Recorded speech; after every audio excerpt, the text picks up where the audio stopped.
Assalamualaikum warahmatullahi wabarakatuh. Perkenalkan, nama saya Bagus Alam Sabahari. NIM saya 2102111000230 dari kelas manajemen 1E. Di sini saya akan menjelaskan dan mempraktekkan tentang materi tayamum.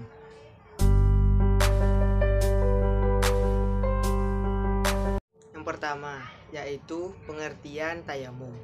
Tayamum secara bahasa berarti al-qasdu atau maksud.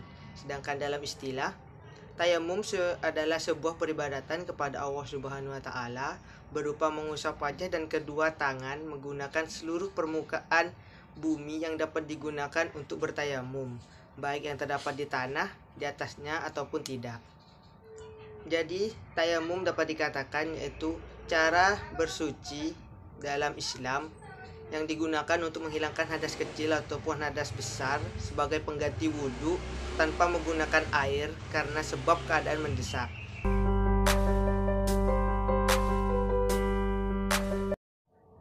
Yang kedua yaitu syarat diperbolehkannya seseorang bersuci dengan cara bertayamum.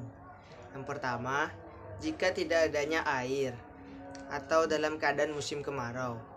Yang kedua, sedang dalam perjalanan yang tidak memungkinkan untuk berhenti atau tidak menemukannya air. Yang ketiga, terdapat air namun dalam jumlah terbatas.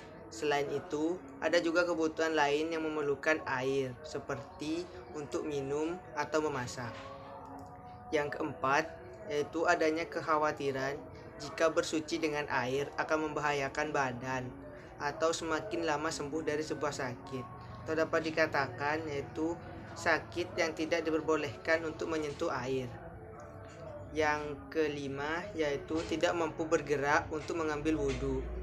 Yang keenam, tidak ada orang yang mampu membantu untuk berwudhu bersamaan dengan kekhawatiran habisnya waktu sholat.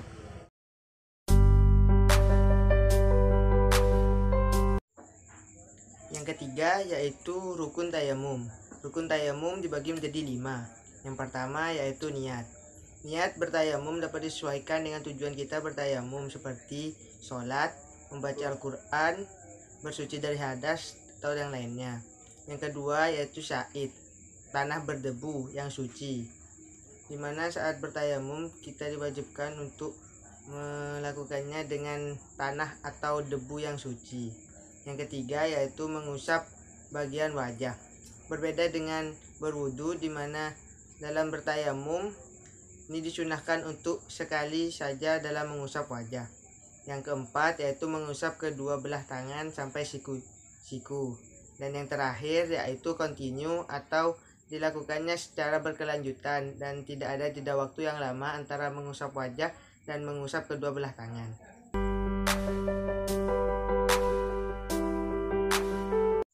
Tata cara bertayamum.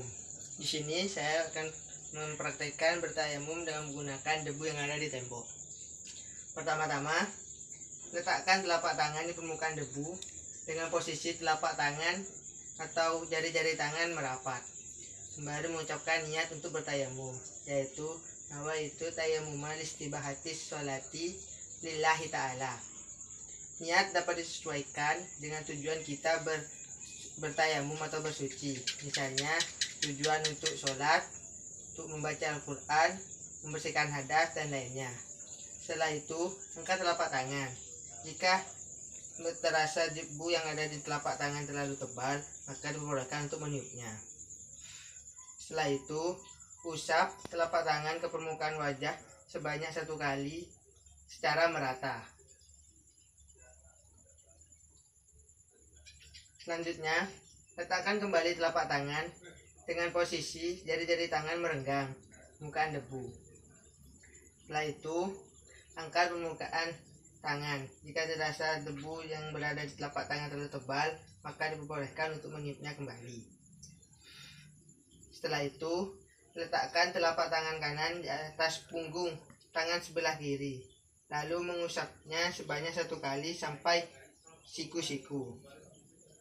Setelah itu, letakkan telapak tangan kiri di atas punggung telapak tangan dan mengusapnya sampai ke siku sebanyak 1 kali. Setelah itu, rapatkan darah sela-sela jari. Setelah selesai, sebagian ulama menganjurkan untuk membaca doa setelah bersuci. Doanya yaitu Asyhadu an la ilaha illallah wahdahu la syarika lahu wa asyhadu anna Muhammadan abduhu rasuluhu. Allahumma ij'alni minat tawwabina waj'alni minal mutahhirina waj'alni min ibadika sholihin. Cukup sekian materi dan praktek tayamum dari saya. Apabila ada kesalahan, saya mohon maaf. Wabillahi taufik wal hidayah. Wassalamualaikum warahmatullahi wabarakatuh.